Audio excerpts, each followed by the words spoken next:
नमस्कार स्टूडेंट्स, हम BSc first year की फिजिकल केमिस्ट्री पढ़ रहे थे। इस फिजिकल केमिस्ट्री में मैं आप लोगों को केमिकल काइनेटिक्स स्टडी करा रही थी। केमिकल काइनेटिक्स में हम लोगों ने लास्ट वीडियो लेक्चर्स में पढ़ा था रिएक्शन के रेट को इफेक्ट करने वाले फैक्टर्स। आज हम जो इस वीडियो लेक्चर में स्टडी करेंगे, रिएक्टेंट की कंसंट्रेशंस जो है वो रिएक्शंस के रेट पे किस तरीके से इफेक्ट करती है, इसके लिए एक रेट लॉ दिया गया था। उसके बाद हम इस रेट लॉ का यूज करते हुए रिएक्शंस के लिए एक कांस्टेंट काम में लेते हैं जिसको रिएक्शन रेट कांस्टेंट कहते हैं। इस रेट कांस्टेंट की यूनिट स्टडी करेंगे और उसके बाद हम ऑर्डर और मॉलिक्यूलरिटी के बारे में स्टडी करेंगे। चलो,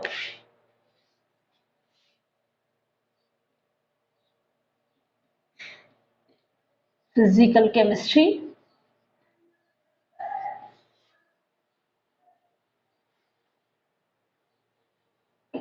ये आपकी यूनिट जो है वो 5th यूनिट है, केमिकल काइनेटिक्स। पढ़ी भी होगी आप लोगों ने 12th क्लास में।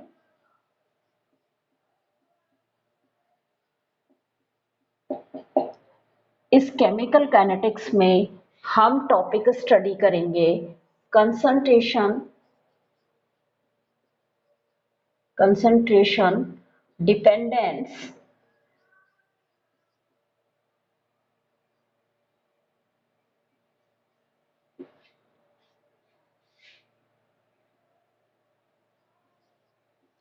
On reaction rate. concentration dependence of reaction rate, ये स्टडी करेंगे। इसमें हम पढ़ते हैं रेट लॉ। क्या पढ़ेंगे? रेट लॉ स्टडी करेंगे। देखो, रेट लॉ के अकॉर्डिंग रिएक्शन का जो रेट है वो रिएक्टेंट की कंसंट्रेशंस के डायरेक्टली प्रोपोर्शनल होता है। रेट लॉ क्या कहता है कि किसी भी रिएक्शंस का रेट जो है वो कांस्टेंट टेम्परेचर पे कंसंट्रेशंस के रिएक्टेंट की कंसंट्रेशंस के डायरेक्टली प्रोपोर्शनल होता है। क्या कहा? At constant temperature, at constant temperature पे the rate of reaction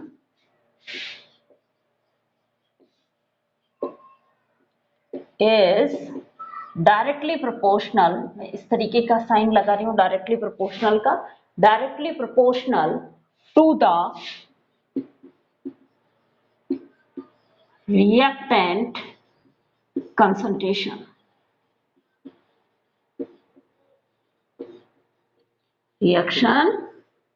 reactant concentrations.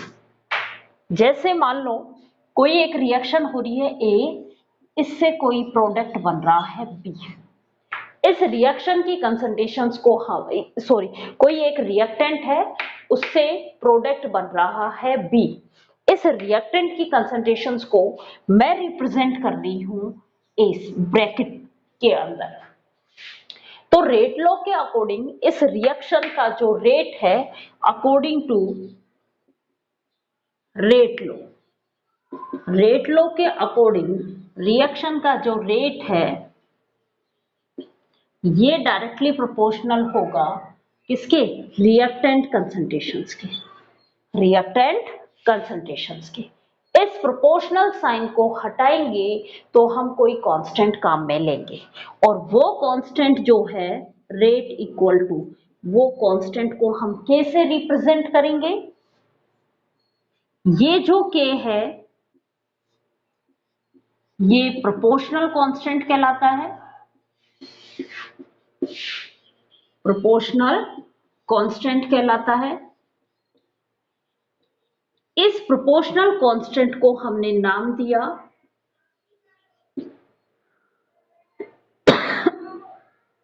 Rate constant. Rate के लिए यूज किया इसलिए इसको रेट कांस्टेंट कहा। इसको हम स्पेसिफिक रिएक्शन रेट भी कहते हैं। क्यों कहते हैं वो अभी बता दूंगी। देखो K क्या है, प्रोपोर्शनल कांस्टेंट। प्रोपोर्शनल कांस्टेंट को हमने क्या कहा, रेट कांस्टेंट, और इसी को हमने क्या कहा, स्पेसिफिक रिएक्शन रेट कहा। स्पेसिफिक मींस अब मैं इसके साथ कंडीशंस अप्लाई कर दूं, मैं ये कह दूं कि जो रिएक्शन का जो रेट है, ये रिएक्टेंट की जो कंसंट्रेशन है, यदि हम उसको यूनिटी लेंगे मीन्स 1 मोल पर लीटर लें,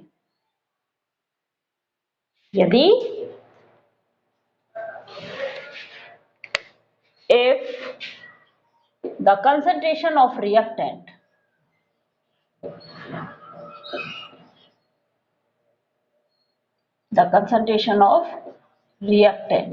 क्या ले ली हमने, यूनिटी। यूनिटी का मतलब 1 मोल पर लीटर, ये लेंगे 1 मोल पर लीटर। क्लियर। मैं उस 1 मोल पर लीटर को इस इक्वेशन में रखूंगी तो आपके पास जो रेट है वो किसके इक्वल आ गया, इस कांस्टेंट के इक्वल ही तो आएगा। एक ही वैल्यू तो 1 हो गई, और 1 के से 1 को मल्टीप्लाई किया तो भी आपके पास के ही आया। मीन्स उस केस में रिएक्शन का जो रेट है वो किसके इक्वल आ गया, के रेट कांस्टेंट के इक्वल आ गया। इसीलिए इसको स्पेसिफिक रिएक्शन रेट भी कहते हैं। स्पेसिफिक कंडीशंस मेंशन कर दी आप लोगों ने।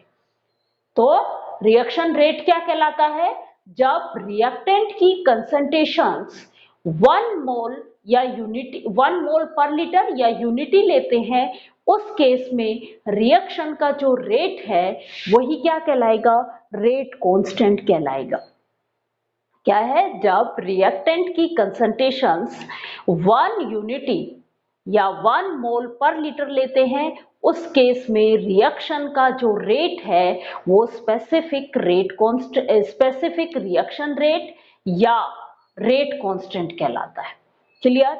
ये जो रेट कांस्टेंट है ये डिपेंड करता है टेम्परेचर और इन रिएक्टेंट के नेचर के ऊपर। के किस पे डिपेंड करता है, डिपेंड ऑन किस पे, नेचर ऑफ रिएक्टेंट, रिएक्टेंट के नेचर पे डिपेंड करता है, और टेम्परेचर पे डिपेंड करता है, और टेम्परेचर पे डिपेंड करता है। तभी तो हम रेट लॉ में क्या कह रहे थे, कांस्टेंट टेम्परेचर के ऊपर। क्लियर यहां तक। अब यदि ये तो यहां पे हमने लिया केवल एक ही रिएक्टेंट, कुछ ऐसी रिएक्शंस भी होती हैं जहां पे एक से ज्यादा रिएक्टेंट और उनके भी एक से ज्यादा मॉलिक्यूल एक ही टाइम में पार्टिसिपेट करते हैं।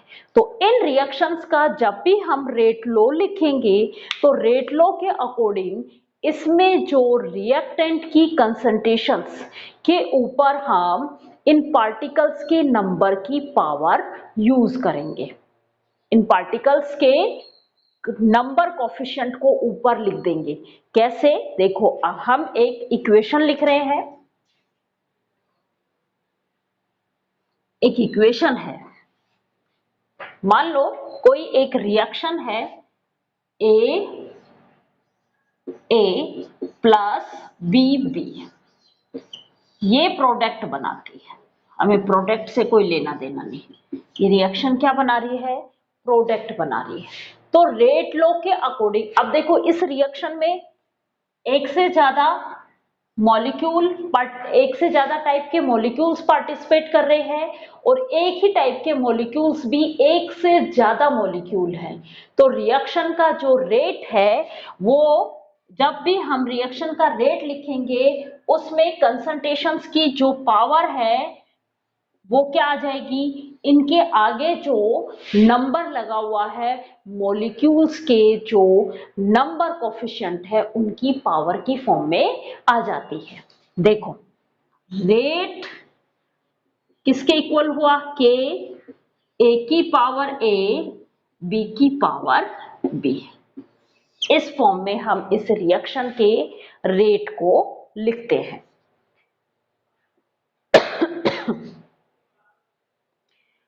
अब हम बात करते हैं इस रिएक्शन के रेट की यूनिट क्या होगी?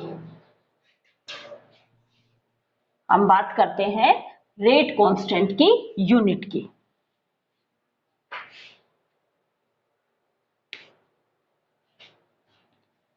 यूनिट ऑफ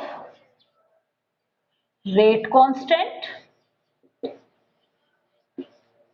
कई बार आपके एग्जाम में पूछ लिया जाता है unit of specific rate constant. Confuse नहीं हो, स्पेसिफिक रिएक्शन रेट, कंफ्यूज नहीं होना। किसके बारे में पूछ रहा है वो? रेट कांस्टेंट की यूनिट पूछ रहा है। देखो क्या होगी रेट, ये था आपका के ए की पावर n। यहां पे ये जो n है ये ऑर्डर है रिएक्शन का। अभी हमने जो रेट लॉ में लिखा था पावर्स की फॉर्म में, कंसंट्रेशंस की पावर जो लिखी थी वो यहाँ पे क्या कहलाती हैं? ऑर्डर कहलाती हैं। अभी मैं ऑर्डर और मॉलिक्यूलरिटी आप लोगों को पढ़ाऊंगी, वहां पे आप लोगों को समझ में आ जाएगा। क्लियर कि ऑर्डर किसे कहते हैं और मॉलिक्यूलरिटी किसे कहा जाता है। ये n क्या है? ऑर्डर है। देखो अब हमें किसकी यूनिट निकालनी है? इस रेट कांस्टेंट k की वैल्यू की यूनिट निकालनी है। तो k क्या हो गया हमारा? k हो गया रेट अपॉन a की पावर n।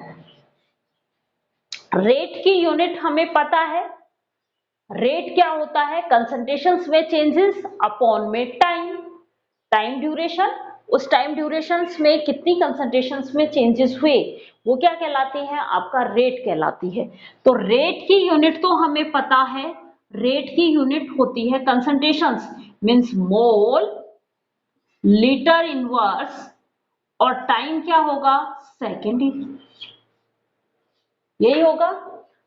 तो रेट की यूनिट हमें पता है, ए कंसंट्रेशन है, इसकी यूनिट भी हमें पता है, इसकी यूनिट होती है मोल लीटर इनवर्स। तो के की यूनिट आ गई हमारे पास mole litre inverse second inverse. ये तो मेरे पास है रेट की इक्वेशन, रेट की यूनिट, और नीचे है मोल लीटर इनवर्स। अब देखो मोल लीटर इनवर्स, ऊपर मोल लीटर इनवर्स की पावर 1 है और नीचे मोल लीटर इनवर्स की पावर n है। यही है पावर n लगा दी मैंने।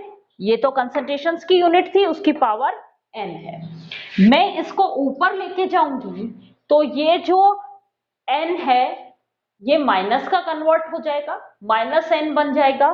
तो आपके पास k की यूनिट क्या आ जाएगी? मोल लीटर इनवर्स, इसकी पावर 1 सेकेंड इनवर्स। ये तो रेट की, और नीचे क्या है?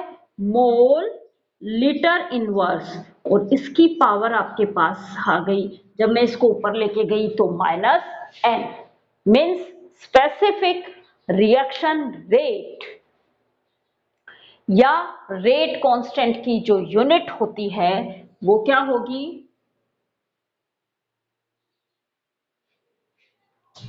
वो होगी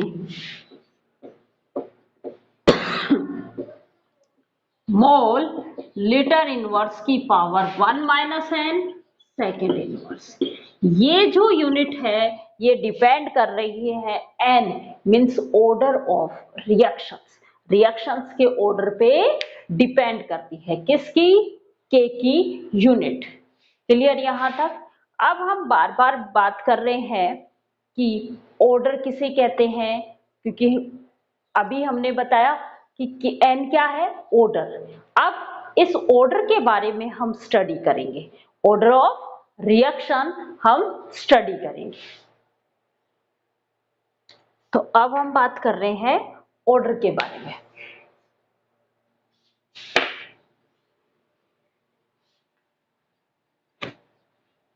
ऑर्डर किसे कहते हैं? Order of reactions.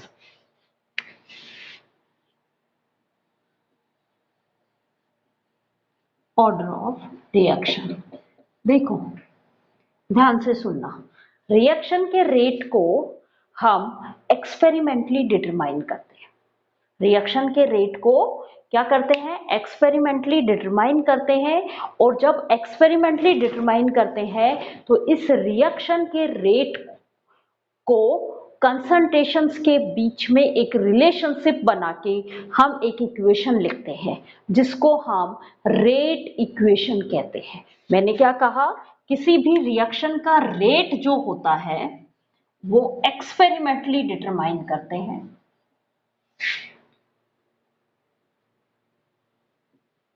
Experimentally determine करते हैं और उसके बाद इस रेट का रिलेशन किसके साथ बनाते हैं हम, कंसंट्रेशंस के साथ, रिएक्टेंट की कंसंट्रेशंस के साथ एक रिलेशनशिप बना के और जो इक्वेशंस लिखते हैं उस इक्वेशंस को क्या कहा जाता है, रेट इक्वेशन कहा जाता है। क्या कहा जाता है, इस इक्वेशंस को रेट इक्वेशंस भी कह सकते हैं हम और डिफरेंशियल रेट इक्वेशंस भी कहते हैं। इस डिफरेंशियल रेट इक्वेशंस या रेट इक्वेशंस में रिएक्टेंट की कंसंट्रेशंस का जो पावर होता है वही क्या कहलाता है, रिएक्शन का ऑर्डर कहलाता है। मैंने क्या कहा, ये जो आपने रेट इक्वेशन लिखी है, डिफरेंशियल रेट इक्वेशन लिखी है, इस रेट इक्वेशन में रिएक्टेंट की कंसंट्रेशंस का जो पावर होता है वो क्या कहलाता है, रिएक्शन का ऑर्डर कहलाता है। मान लो कोई एक रिएक्शन है, उसका जो रेट निकल के आया वो रेट जो है वो रिएक्टेंट की कंसंट्रेशंस की पावर 1 के ऊपर डिपेंड करता है। जो रेट इक्वेशन है वो रेट इक्वेशंस में रिएक्टेंट की कंसंट्रेशंस की पावर कितनी है, 1।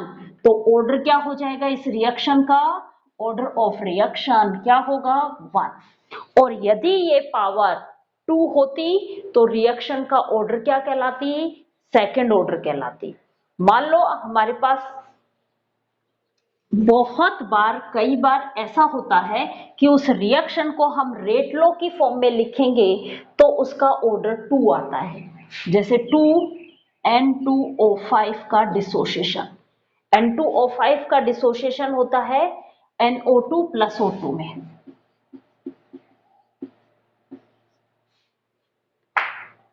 क्लियर। इस रिएक्शन का जब हम एक्सपेरिमेंटली रेट कैलकुलेट करते हैं तो ये जो रेट है ये डिपेंड करता है N2O5 की कंसंट्रेशंस की पावर 1 के ऊपर। जब हम इस रिएक्शन का रेट कैसे निकाला, एक्सपेरिमेंटली कैलकुलेट किया, तो ये जो रेट है ये N2O5 की कंसंट्रेशंस की 1 पावर पे डिपेंड करता है। तो रिएक्शन का ऑर्डर क्या हो जाएगा, ऑर्डर ऑफ रिएक्शन क्या होगा, 1 होगा। क्लियर यहां तक, ऑर्डर ऑफ रिएक्शन क्या हो जाएगा, 1 हो जाएगा। यदि किसी रिएक्शंस में एक से ज्यादा रिएक्टेंट प्रेजेंट है तो हर एक रिएक्टेंट की कंसंट्रेशंस का कंट्रीब्यूशन अलग अलग होगा। मान लो कोई रिएक्शन है H2 प्लस I2, क्या बना, 2HI।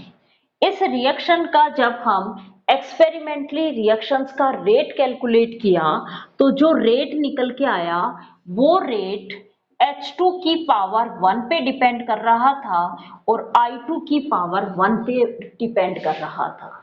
मीन्स H2 के रेस्पेक्ट में ऑर्डर क्या है इस रिएक्शन का, 1। I2 के रेस्पेक्ट में ऑर्डर क्या है इस रिएक्शन का, 1। और overall order of reaction means इस रिएक्शन का टोटल ऑर्डर क्या होगा, 1 प्लस 1 कितना होगा, 2 होगा। कोई एक रिएक्शन इस तरीके से है, यदि आपसे ये पूछा जाए कि H2 के रेस्पेक्ट में रिएक्शन का ऑर्डर क्या है, 1 है। I2 के रेस्पेक्ट में रिएक्शन का ऑर्डर क्या है, 1 है। इस रिएक्शन का ऑर्डर क्या है, 2 बोलोगे, 1 H2 के रेस्पेक्ट में और 1 I2 के रेस्पेक्ट में। तो टोटल इस रिएक्शन का जो ऑर्डर है वो क्या हो जाएगा, 2 हो जाएगा। क्लियर यहां तक? तो क्या डेफिनेशन आ गई इसकी कि किसी भी रिएक्शन का जो ऑर्डर है वो एक्सपेरिमेंटली फॉर्म में जो रिएक्शंस का जो रेट लिखते हैं उस रिएक्शन के रेट में रिएक्टेंट की कंसंट्रेशंस का पावर क्या कहलाएगा, ऑर्डर कहलाएगा। क्या है,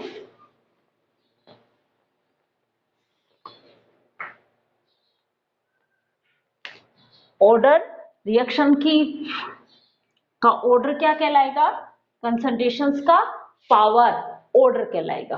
क्लियर यहां तक? ये जो रिएक्शन का ऑर्डर है ये फ्रैक्शन फॉर्म में भी हो सकता है, जीरो भी हो सकता है, फ्रैक्शन फॉर्म में भी हो सकता है और इंटीजर्स भी हो सकता है। क्लियर यहां तक? ये जीरो भी हो सकता है, फ्रैक्शन फॉर्म में भी हो सकता है और इंटीजर फॉर्म में।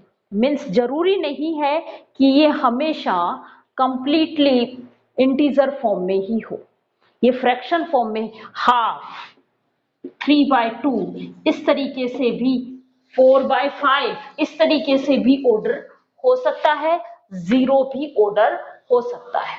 पहली बात। दूसरी बात, रिएक्शन का जो ऑर्डर है वो हमेशा एक्सपेरिमेंटली कैलकुलेट किया जाता है। तभी तो मैंने क्या बोला कि एक्सपेरिमेंटली जो रिएक्शन का रेट है वो लिखते हैं, उसमें जो कंसंट्रेशन रिएक्टेंट की कंसंट्रेशंस की जो पावर होती है वो ऑर्डर कहलाती है। मीन्स हम ऑर्डर को कैसे कैलकुलेट करते हैं, एक्सपेरिमेंटली कैलकुलेट करते हैं। क्लियर यहां तक? अब हम बात करते हैं ऑर्डर के बाद मोलिकुलरिटी। क्या बात कर रहे हैं हम, मोलिकुलरिटी ऑफ ए रिएक्शन।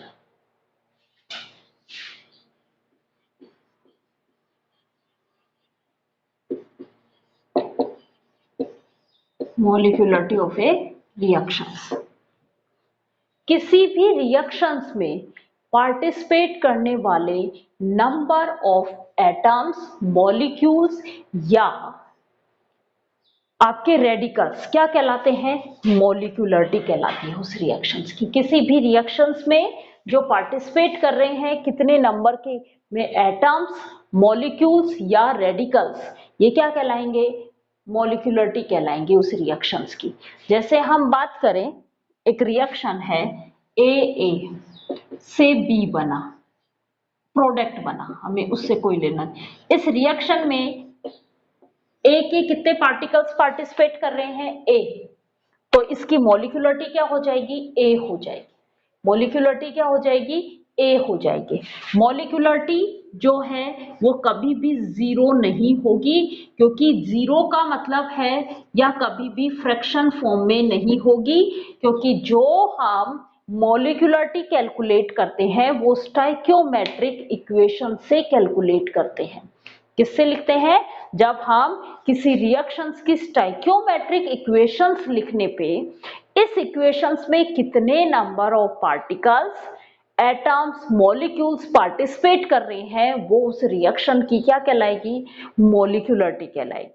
किसी भी स्टोइकियोमेट्रिक इक्वेशंस में रिएक्टेंट के जितने नंबर ऑफ पार्टिकल्स, मॉलिक्यूल्स या रेडिकल्स होते हैं वो उस रिएक्शन की क्या कहलाती है, मोलिकुलरिटी कहलाती है।